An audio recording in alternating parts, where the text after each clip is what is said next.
Bom, eu quero fazer uma reflexão com vocês sobre um texto que já usei algumas vezes aqui. Eu vou ler bastante, mas vou falar pouquinho e gostaria de fazer uma aplicação a todos nós. Bom, coloca para mim o primeiro texto, Marcos 16, 15. Marcos, capítulo 16, verso 15. Coloca para mim na tela. Isso. E disse-lhes: ide por todo o mundo, pregai o evangelho a toda a criatura. Quem crer e for batizado será salvo, mas quem não crer será condenado. Feche os seus olhos. Senhor nosso Deus e Pai, em nome de Jesus, eis aqui a tua palavra. Continua falando conosco e usa-me como um canal de bênção, pelo poder do nome de Jesus. Amém. Glória a Deus. Amém. Bom, meu propósito hoje é refletirmos sobre o mundo cujo qual nós pertencemos. Vamos tratar isso de uma forma muito particular. Quando ouvimos esse texto, Jesus está dando aos discípulos a grande comissão. Está dizendo aos seus discípulos o que eles deveriam ou como eles deveriam fazer. E na verdade o que Jesus estava dizendo é: apresente aos outros aquilo que eu apresentei a vocês.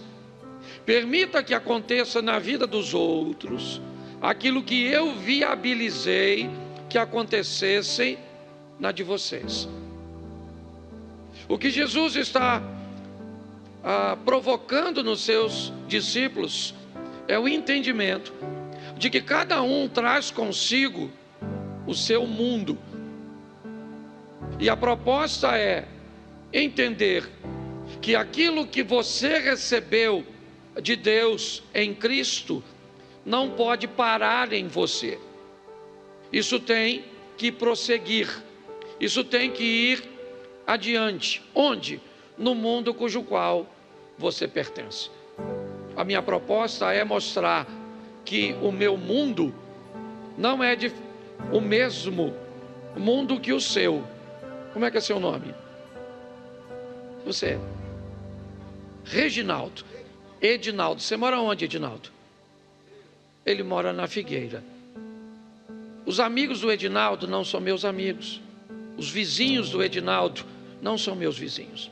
Os familiares do Edinaldo não são meus familiares, não são meus parentes. Isso faz com que o Edinaldo tenha um mundo cujo qual ele pertence, um ecossistema, um ambiente onde ele está inserido.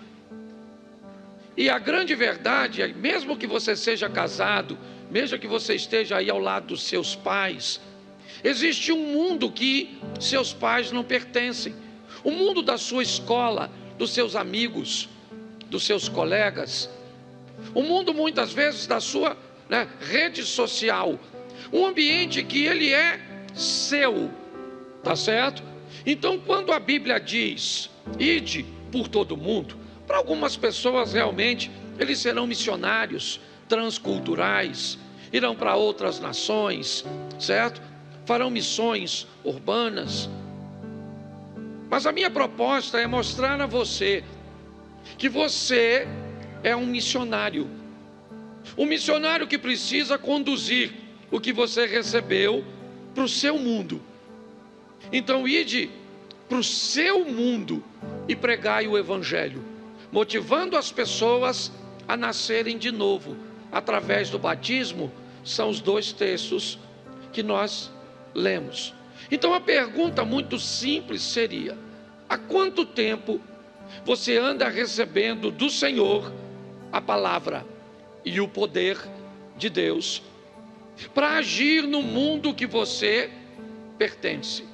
E como anda este mundo depois de 6 meses que você se converteu, depois de 2 anos que você está no Evangelho, depois de 20 anos. O que acontece com as pessoas que muitas vezes não fazem parte, full time, o tempo inteiro do seu mundo, mas passam por ele? Como fica a vida de alguém que viajou com você, que sentou na mesma mesa, que almoçou, que teve algum contato com você e naquele momento ela é inserida no seu mundo? Como esses ambientes ficam? Ou será que não? A sua postura é: encontrei o Evangelho que mudou a minha vida e isso para mim basta, para mim é o suficiente, e que cada um se vire. Bom, se essa é a sua visão, isso é um pouco complicado.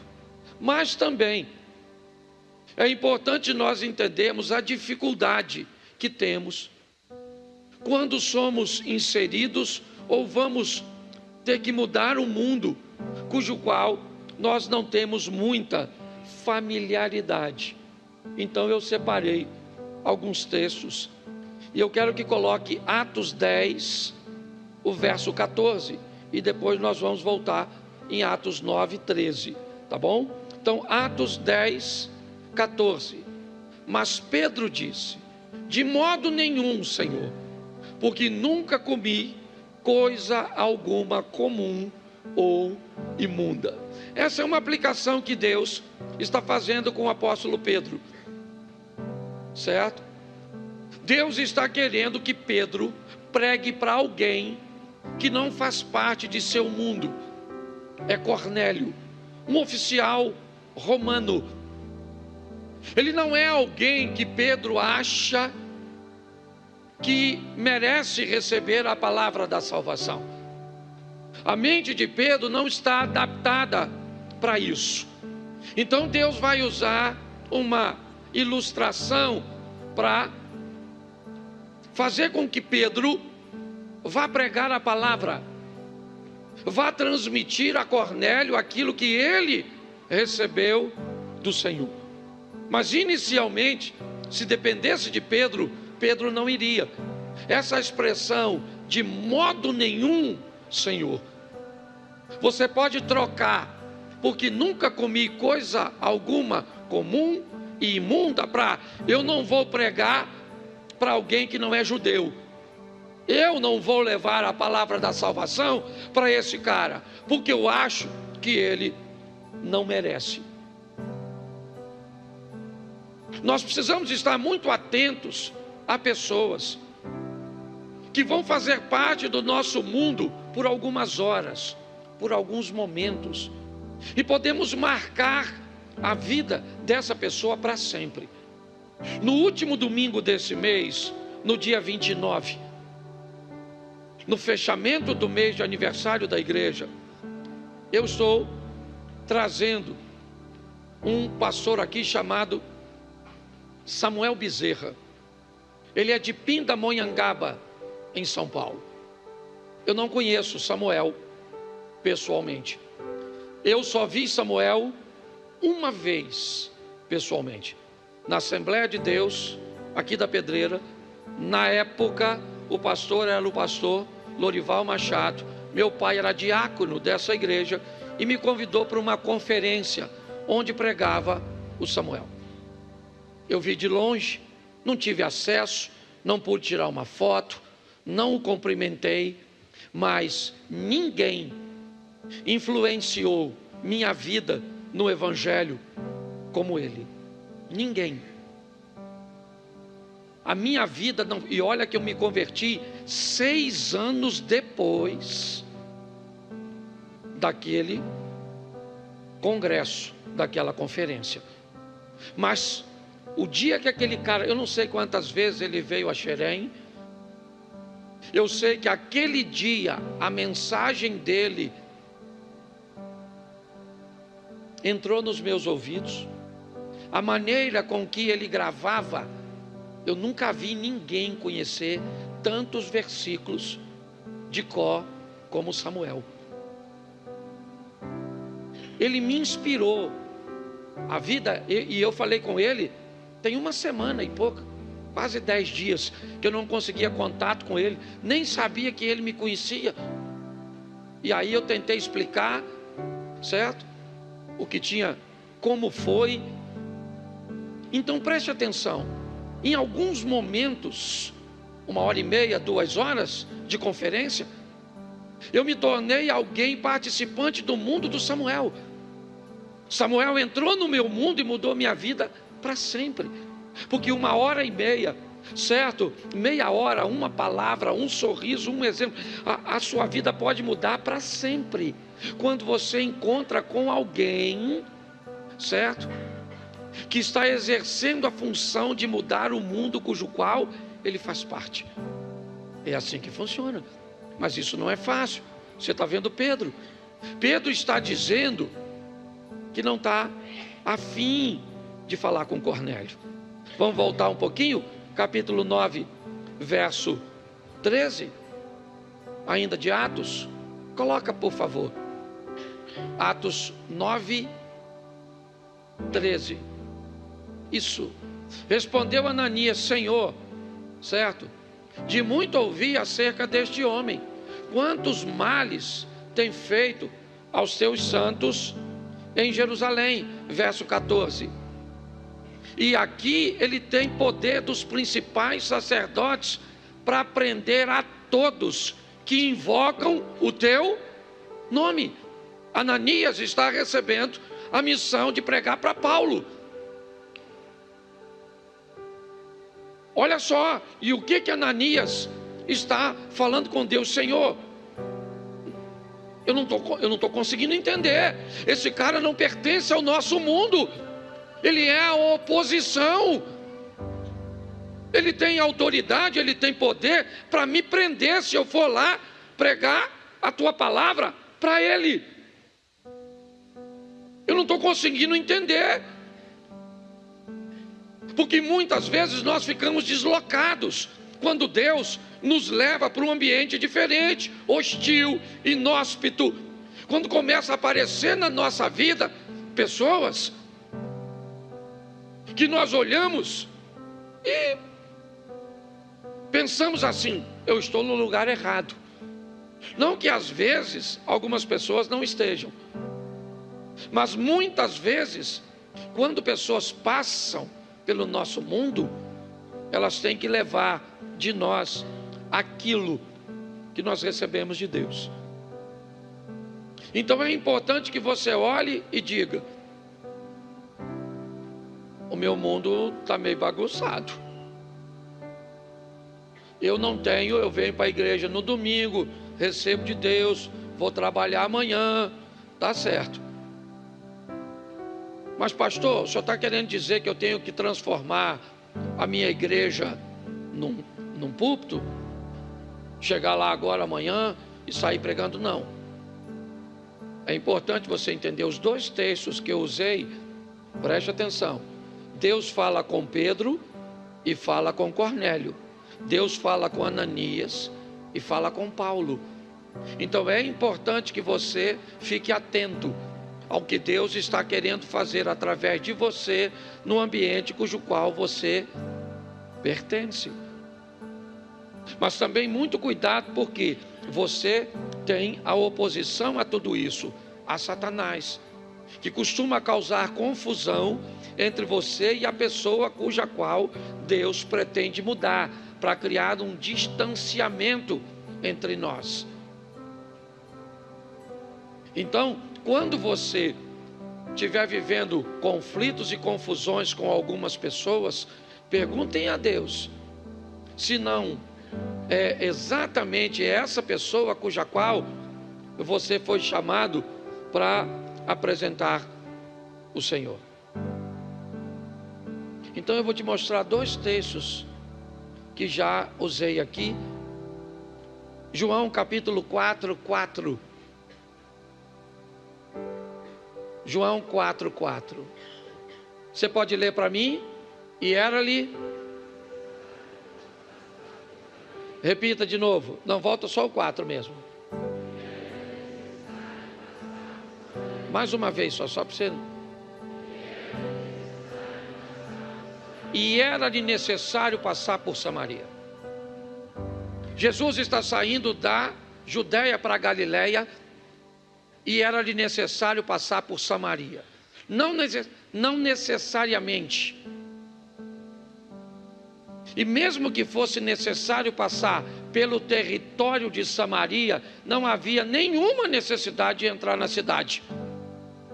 Dava para passar por Samaria, território samaritano, sem ter contato com os samaritanos. Mas qual era o problema? O problema é que Jesus veio salvar. Ide por todo mundo. Todo aquele que crê será, todo aquele que crê e for batizado será salvo, certo? E o que não crê será, então preste atenção, todo aquele. E isso também inclui os samaritanos. Qual é o problema desse texto? É que os discípulos de Jesus não pertencem àquele mundo. O mundo dos samaritanos é um mundo diferente para os judeus. Eles comem coisas que os judeus não comiam. Eles eram liberais com coisas, com postura, com posicionamentos que os judeus reprovavam. Então preste atenção, inevitavelmente para os samaritanos, ter um judeu pregando para eles não era muito agradável. E Jesus também queria alcançar Samaria. Então nesse texto, do capítulo 4, ele vai a Samaria recrutar alguém pertencente àquele mundo. Jesus vai conversar com a samaritana no poço de Jacó e vai conversar com ela algo bem interessante, certo? O verso de número 15, olha o que diz, João 4,15. Disse-lhe a mulher, Senhor, dá-me desta água para que eu não tenha, dá-me dessa água para que eu não mais tenha sede, nem precisa vir aqui buscá-la. Preste atenção, essa é a expressão do poço, ok? Eu separei um texto, Provérbios, diz assim: como na água o rosto corresponde ao rosto, assim o coração do homem ao homem. Jesus vai ter um encontro com essa samaritana no capítulo 4, passando por Samaria. Quem é esta mulher? Essa é uma mulher de um estilo de vida reprovado, não apenas para judeus, mas provavelmente até por samaritanos. O estilo de vida dela não era dos melhores. Jesus encontra com ela no poço. O que ela estava indo fazer? Tirar água. Era isso. Qual é o problema? Ela tem um problema quando vai tirar água. Provérbios nos diz que na água você vê o que ela está refletindo. Então, alguém aqui já tirou água no poço? Me ajuda aí. Isso. Lembra? Quando você colocava o rostinho no poço para botar lá a cacimba, não sei com que você pegava, o baldezinho, o que aparecia lá? A sua imagem. Todas as vezes que aquela mulher ia buscar água, ela tinha que dar uma olhada em quem? Nela mesma. E todas as vezes que ela olhava para ela mesma, ela se lembrava de quem ela era, do que ela fazia. Então para ela era extremamente desconfortável. O poço era para ela um instrumento de acusação, alguém que fazia com que ela tivesse sempre uma visão de si mesmo.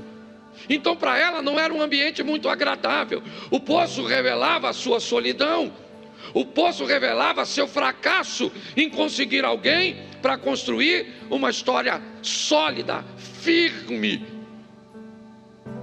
E ela tinha que olhar para ela mesma. Então nada melhor do que Jesus marcar um encontro com ela num lugar onde ela se via. Sabendo quem ela era, Jesus vai recrutá-la. Por quê? Porque se ele manda qualquer outro discípulo, ela estava reprovada no teste. Porque se alguém que não for Jesus, certo, for escolhido para descobrir se você serve para ser missionário dele, tu está no sal. Porque normalmente as pessoas vão procurar em primeiro lugar os seus defeitos. Fulano? Jesus foi lá, sozinho, ele e ela. Quando ela vai tirar a aguinha do poço, ele fala assim: você me dá um pouco d'água? Ela já ficou nervosa. Ela falou: como pois o Senhor, sendo judeu, me pede de beber a mim, que sou mulher samaritana? Jesus falou: ô dona, deixa eu explicar uma coisa para a senhora. Se a senhora soubesse quem sou eu, a senhora que me pediria, aí eu te daria da água viva. Ela falou: ó, eu vou falar uma coisa para o senhor. O poço é fundo e a corda e o cântaro está comigo. O senhor não tem como que tirar, entendeu? Então o senhor não tem como me dar água. Jesus falou: não é disso que eu estou falando. Quem beber desta água torna a ter sede, mas quem beber da água que eu lhe der, nunca mais tem sede. É obviamente que ele não está falando de hidratação, né, gente? Certo? É obviamente que quem beber daquela água do poço vai continuar precisando tomar todos os dias para se hidratar. Ele está falando de realização, de felicidade, de paz, de um encontro onde você não depende mais de coisas externas para ser feliz. Certo? Ele entra na sua vida e dá a você o que deixa muitas pessoas extremamente confusas. Como você pode estar tranquilo? Como você pode estar tão feliz? Como você pode estar tão realizado se a vida não anda boa? Você fala: meu filho, eu tenho Jesus. Mas você tem dinheiro? Eu tenho Jesus. Mas você é solteiro? Sou casado, mas tem Jesus. Mas você tem filho? Tem uns 4, mas tem Jesus. Você tem sogra? Tem, mas tem Jesus. Você está desempregado? Eu estou, mas eu tenho Jesus. Pare e pense. Jesus está se apresentando a ela e dizendo: se eu te der a água que você está procurando, ela não cabe no cântaro, ela não está no poço. Mas ela não está entendendo, até porque isso não faz parte do mundo dela. Ela não tem obrigação nenhuma de entender, gente. Para ela está tudo muito confuso. Primeiro, um judeu quebrando o protocolo e conversando com ela. Segundo, pedindo água para ela. E agora começa a falar que quem tem água é ele, sem ter nada. Ela falou: esse cara não bate muito bem da cabeça. Mas quando Jesus disse: você nunca mais vai ter sede, o que ela pensou? Me ajuda aí. É agora que eu nunca mais volto nesse poço. É agora que eu nunca mais quero vir nesse lugar que me diz sempre quem eu... Isso, porque todas as vezes que um ambiente revela mesmo quem você é, fica ruim para tu. É ou não é? Fica ruim. Porque você não tem mais como, né, enganar. Quando Jesus diz isso, ela diz: Senhor, me dá pois dessa água aí, para que eu nunca mais volte aqui para pegar. Eu não gosto desse poço não.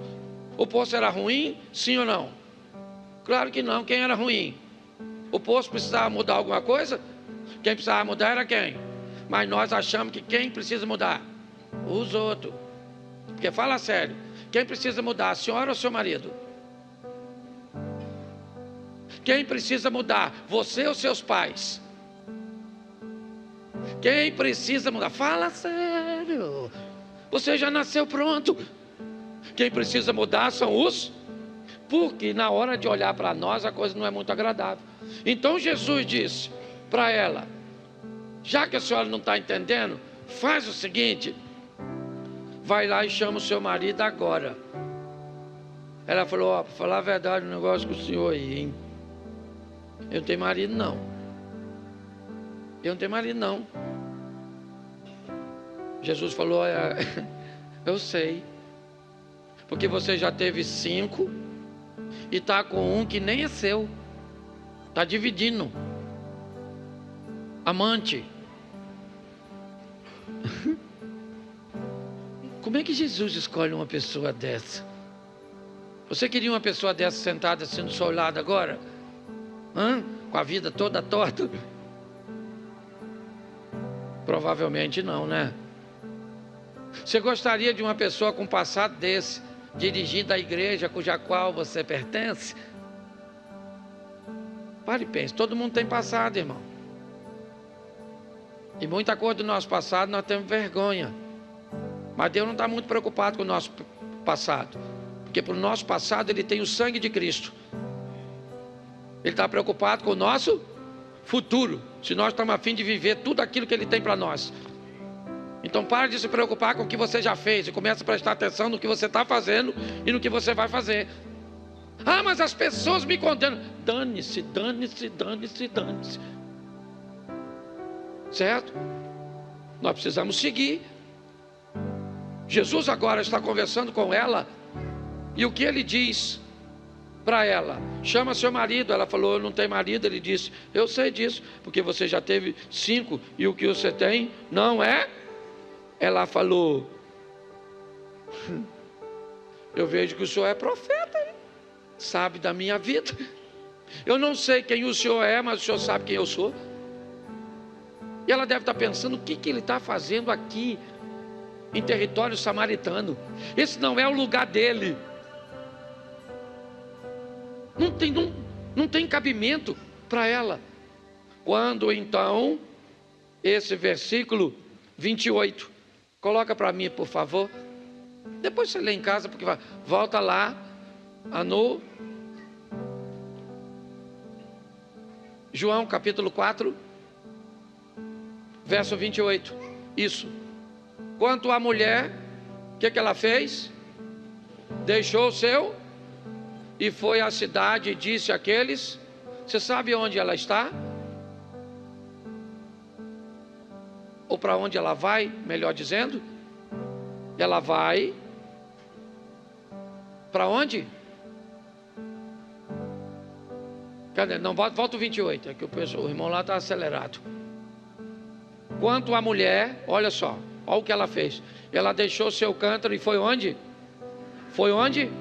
Quem é que está na cidade? Você sabe? Os discípulos. Jesus mandou eles comprar comida. Você sabe quantos discípulos de Jesus estão na cidade? 12.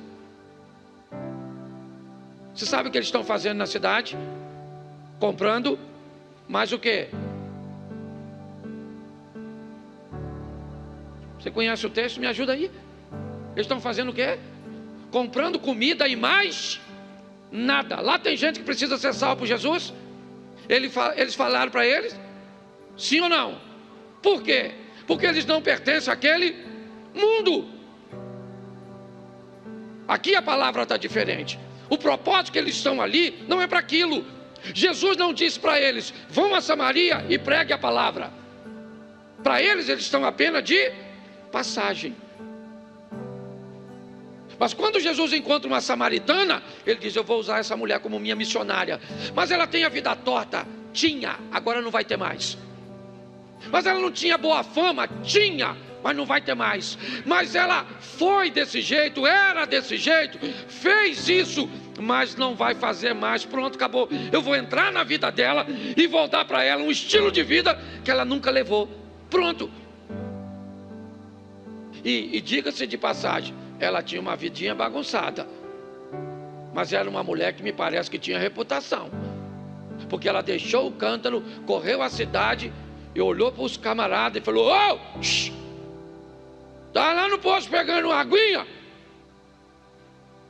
encontrei um homem. E os caras devem ter olhado: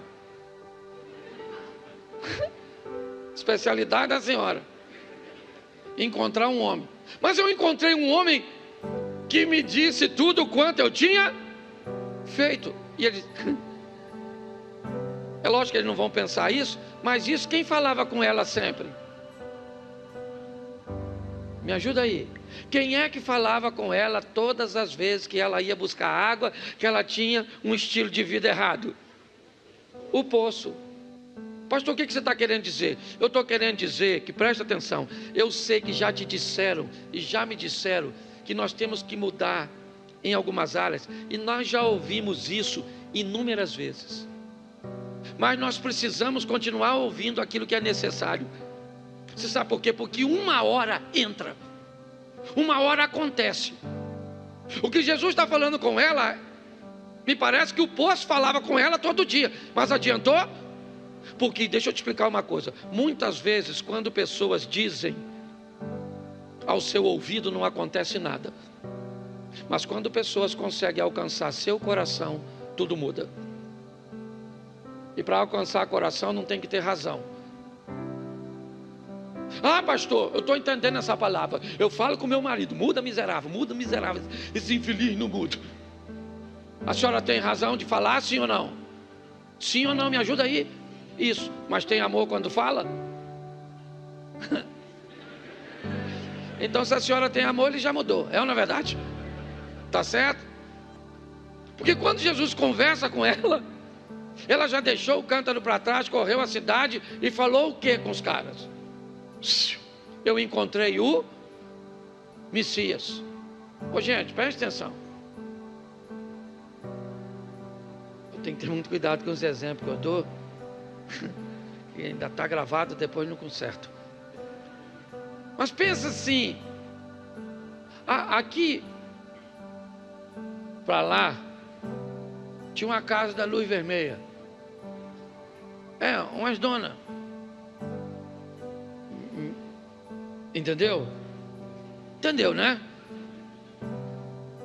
Imagine se uma delas chegasse aqui na igreja assim, falasse você, Cid, Rabino, os pastores da igreja: olha, queria contar a minha experiência hoje aqui. Tive um encontro com Jesus. Quem? A senhora? Não. Jesus estava batendo papo com a senhora. A senhora encontrou o Messias? Não. O Messias não costuma frequentar esses ambientes assim, não. Você pode ter certeza. Quando ela chegou lá e disse: ó, gente, eu encontrei o Messias. Alguém poderia dizer: não, o Messias não. A senhora pode ter encontrado outro homem, ele não, porque não faz sentido ele aparecer para a senhora. Ela disse: faz o seguinte, meu irmão, ele me disse tudo quanto eu tenho feito, tá bom? Então vamos lá e dar uma olhadinha nele. A mulher está trazendo os homens com ela. Sabe o que os discípulos estão fazendo? Comendo a comida que compraram. E Jesus não está comendo. Ele está quieto olhando os discípulos que foram em Samaria e trouxeram comida. Mas agora ele olha para a direção de Samaria e vem uma mulher que alguns minutos, talvez horas, eu não sei te precisar. Vem ela trazendo, o que ela traz consigo? Seu mundo. Ela foi buscar seu mundo. Ela foi lá no mundo dela. Alguns camaradas podiam ter tido relações íntimas com ela. Alguns sabiam de sua fama. Sim. E agora eles vêm conduzido por ela. Uma mulher conduzindo os homens até Jesus. Que homens são esses? Seu mundo. É o mundo dela. E como é que o mundo dela se transformou? Bom, ainda não deu tempo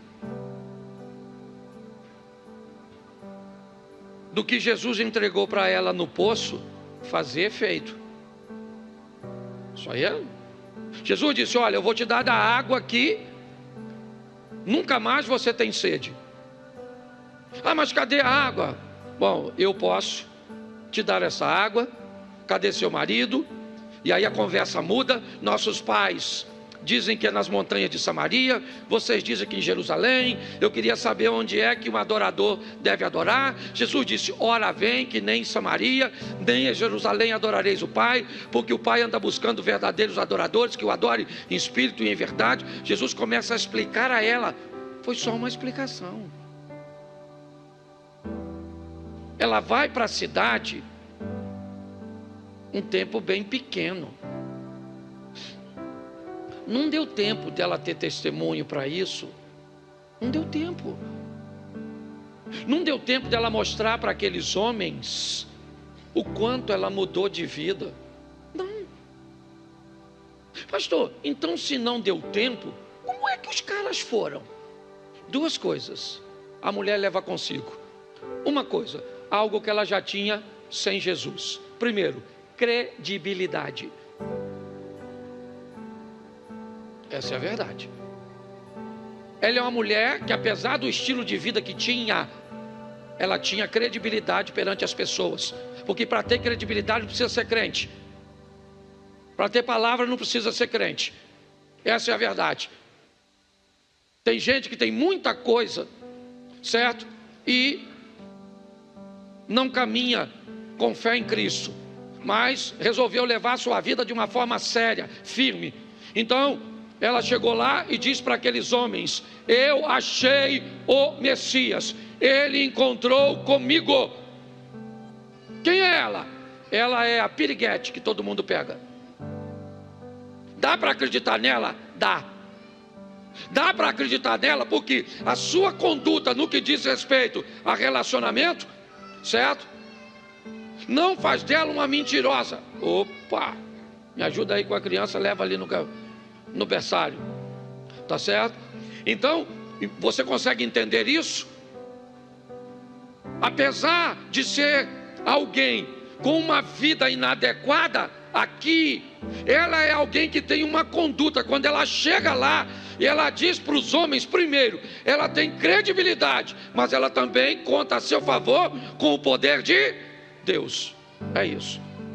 Credibilidade e poder de Deus. Tem gente que tem o agir e o mover de Deus, o Senhor é com ela, mas ela não tem credibilidade. Seu mundo não muda, não porque ela não tem fé. Ela tem fé, mas não tem crédito, não tem testemunho, certo? E pessoas, lembra, a Bíblia diz: errais por não conhecer as Escrituras e o poder de Deus. Nós precisamos entender isso. Ao olharmos para isso, o que vemos é essa combinação. A mulher diz: achei o Messias, e o poder de Deus age. Credibilidade, ação. Os homens estão vindo com ela agora. Pedem para Jesus ficar. Jesus fica 3 ou 4 dias com eles. Eles chamam a mulher e dizem o quê? No começo nós acreditamos por causa da tua palavra, mas agora nós não precisamos mais da tua palavra, porque temos com ele nossas próprias experiências. O texto termina aqui, mas ele permite imaginar. Eu fico imaginando se fosse eu. Qual seria o lugar que aquela mulher mais apreciaria depois daquela ocasião? Pensa. Qual? Por quê? Se fosse você, você gostaria de voltar ao poço todos os dias, sim ou não? Então me diga por quê. Porque foi no... Isso. Foi no poço. O lugar que ela não queria ir, que ela disse para Jesus: eu não gostaria de voltar aqui, me dê para que eu nunca mais volte no poço.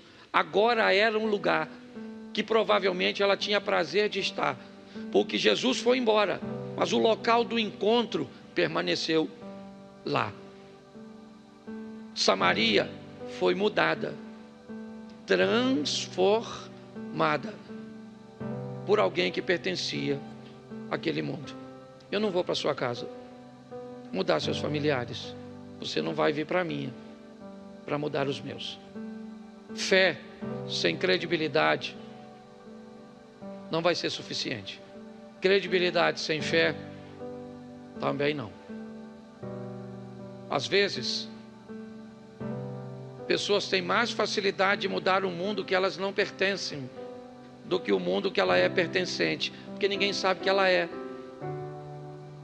O grande valor da mudança, né, e nós vamos ver isso no próximo texto, é exatamente esse. É essa direção que nós precisamos obter. E aqui, coloca para mim, por favor, Marcos, capítulo 5, verso 8. Marcos 5, 8. Porque Jesus lhe dissera: espírito imundo, sai desse homem. Preste atenção. Agora é Decápolis, a terra dos gentios. Os discípulos também estão lá, os mesmos que estiveram em Samaria. Só que Jesus agora não quer conversar com o samaritano, é com gentio, não judeu. Jesus vai para lá e encontra um homem que está endemoniado. E Jesus disse a esse homem: espírito imundo, sai dele agora. Por quê? Porque eu quero ele. Eu vou usá-lo. Mas ele é um mendigo, louco, nu, desequilibrado. Tem alguma coisa de errado? Como assim? O senhor vai usar esse homem? É esse homem que eu vou usar. É esse cara. Pronto, acabou. Eu tenho poder para transformar ele. Eu queria mudar Samaria? Tá bom. Porque ninguém estranha a gente. Você vai estudar a Bíblia, está lá. O primeiro escritor escreve para um grupo de pessoas. O segundo escreve para outro. O terceiro escreve para outro. Um é para pregar para judeu. Outro é para pregar para gentio. Ninguém estranha isso quando vai estudar. Mas a dificuldade de entender de que cabe a você a mudança de seu mundo, me parece que é muito grande. Quem tem que sair daqui hoje para mudar seu mundo é você. É você que muda seu mundo. Por isso que na minha cabeça, muitas pessoas que recebem Jesus, eu acredito, eu creio, e se for bem feito, alguém que pertence ao mundo, tá certo? E encontrou Jesus, se eu tiro esse cara deste mundo e trago ele para o nosso mundo aqui, o gospel, quem é que prega lá?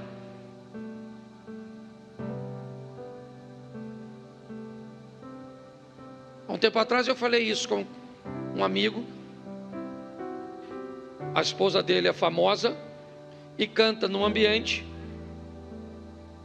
e ela se deu como convertida, tá certo? Isso a gente não questiona. Mas aí ele tem um sonho de que ela pare de cantar no ambiente secular e venha cantar na igreja. Parece bonito, sim ou não? Sim ou não? Aliás, foi isso que nós sempre fomos ensinados. Se converteu, sai de lá e vem para cá. Mas aí eu pergunto a você: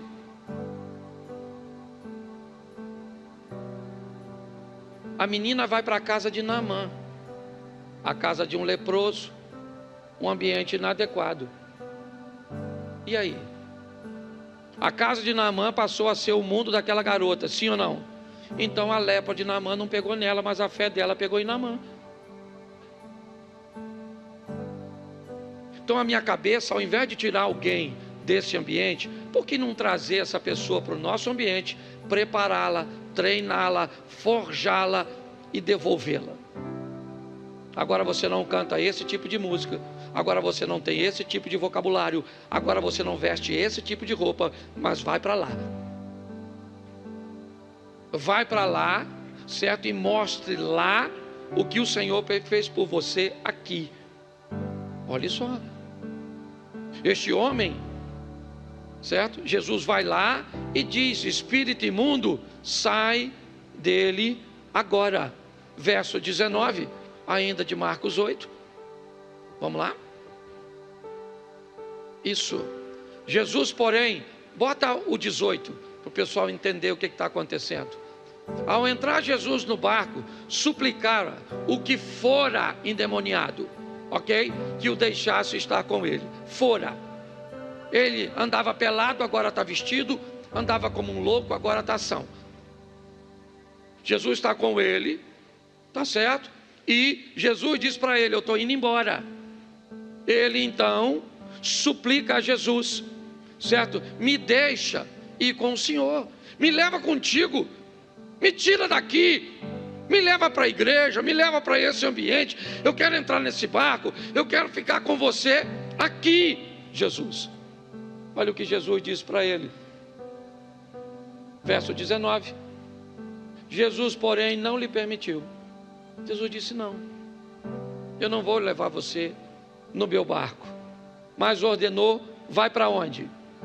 Vai para teu mundo, vai para a tua casa, vá para os teus e anuncia-lhes tudo o que o Senhor, olha só, anuncia tudo o que o Senhor fez ou te fez e como teve. Presta atenção. Gente, Jesus muda normalmente os piores primeiro. Por isso que o apóstolo Paulo, me parece que ele descreve como sendo um dos maiores pecadores. Porque preste atenção, ao invés de chegar em Samaria e mudar uma mulher legalzinha, ele pega a samaritana com aquela vida. Ao invés de chegar no território de Gadara e pegar alguém direitinho, ele pega o cara nu, que atacava as pessoas. E olha o que ele diz para esse cara agora vestido, dizendo para ele: vai para a tua casa, cara, vá para os teus, anuncia, mostra para eles, certo? Como o Senhor teve compaixão de ti e como Ele teve misericórdia de você. Porque aí as pessoas vão olhar e vão dizer: cara, se Deus fez isso com essa pessoa, o que Ele não pode fazer comigo? Só tem um problema, irmãos. Tanto a samaritana quanto esse indivíduo, o que eles pregam para os outros mudou a ele primeiro. Entendeu? Não adianta pregarmos um evangelho que mudou todo mundo, menos a nós mesmos. Não, Jesus Cristo salva, Jesus Cristo liberta, o Senhor pode fazer grandes coisas na sua vida, tá bom, tá jóia. Você vem para o meu mundo,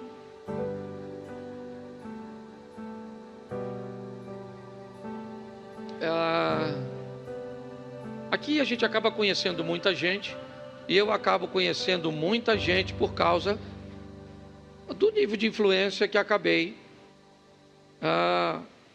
recebendo. E aí essa semana eu estava com um amigo tomando um café, semana passada, né? Porque a semana está começando hoje. E aí ele citou o nome de um rapaz cristão aqui de Xerém.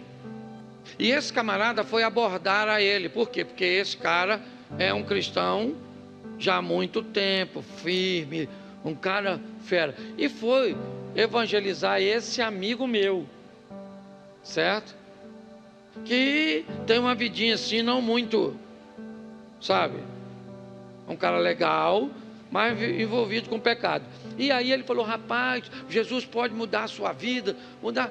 E beleza, passou. Aí esse meu amigo teve contato com um cara em outro estado. E aí o nome desse rapaz que pregou para esse meu amigo veio à tona. E aí esse cara de lá falou: ih, rapaz, ele vem para cá, fala palavrão, bebe tudo. Aí o meu amigo que falou: tá vendo, Cláudio? Aquele é um sem vergonha. E veio falar que eu tenho que aceitar Jesus. O que você acha? Eu falo, eu acho que isso vai dar uma confusão no inferno entre você e ele. Porque ele não vai porque vive na hipocrisia. Você não vai porque tem esse estilo de vida. Aí ele me olhou e falou, não precisava, né? Eu falei, é lógico que precisava, porque você já estava com desculpa para não servir a Deus. Tá certo? Então, escute só. Olha que coisa legal. Um evangelho tem que mudar você primeiro, para depois mudar os outros. Aquilo que você fala tem que ter exercido mudança em você. E preste atenção no verso de número 20. Põe o 20. Estou terminando, mais 3 minutinhos. Isso. Então ele foi e começou a proclamar em Decápole tudo o que Jesus lhe fizera, e todos se admiravam. Mas Marcos 7, verso 31. Marcos 7, 31.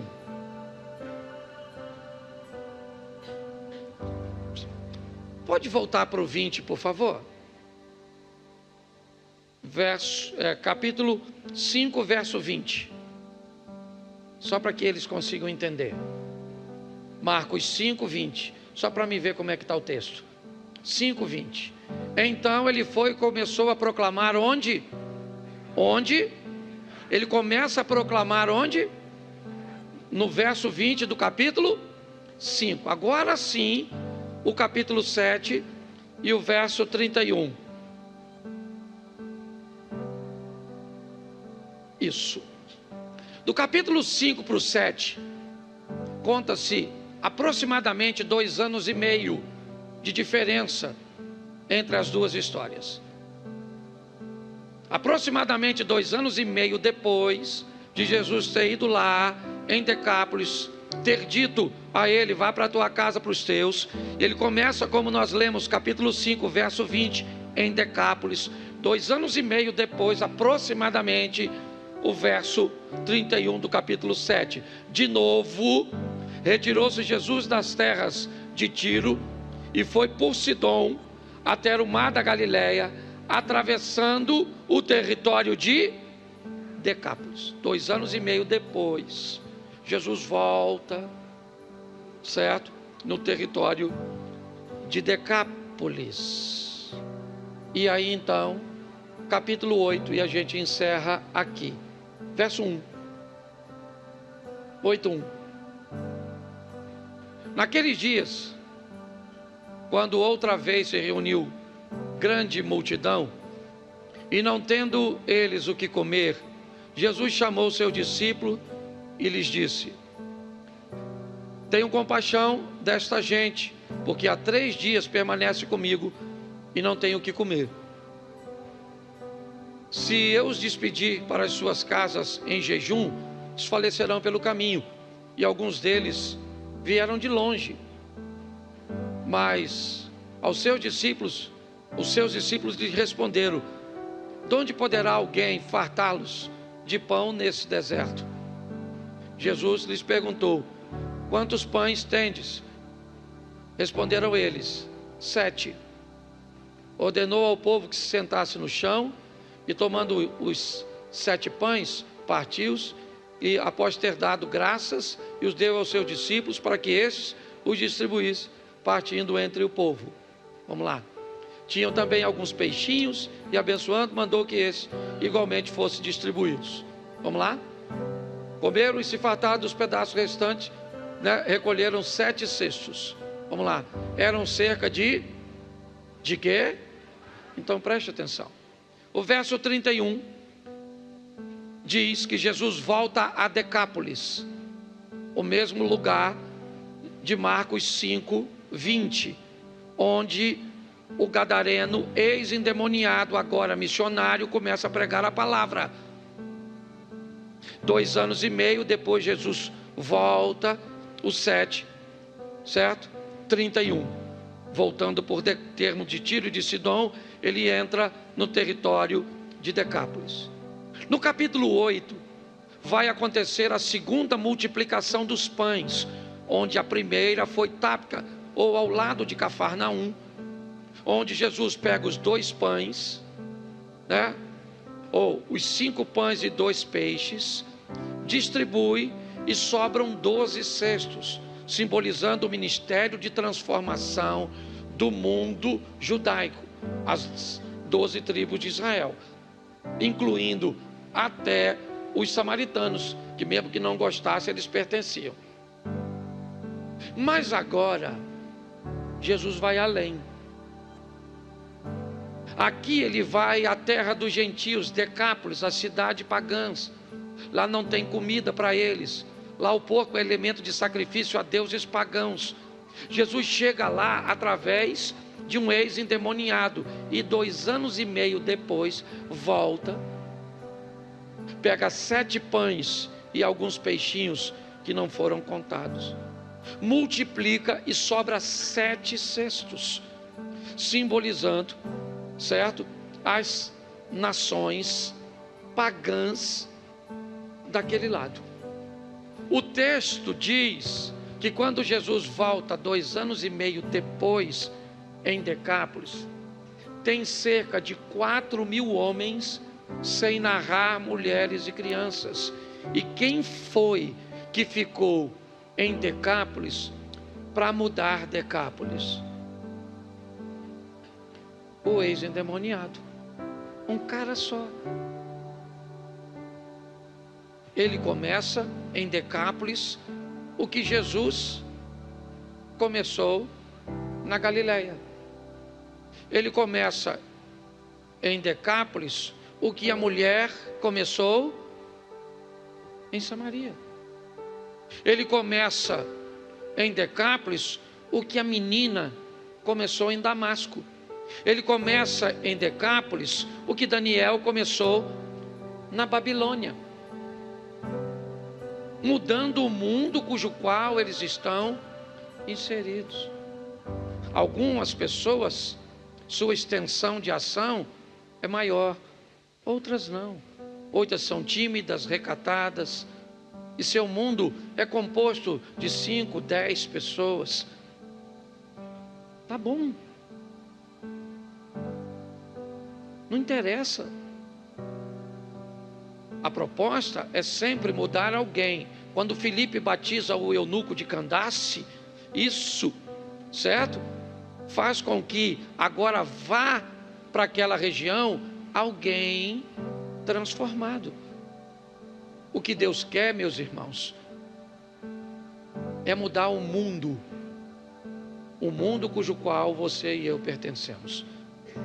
Se você vai fazer isso ou não, eu só preciso que você não espere um missionário num ambiente cujo qual o missionário deveria ser você.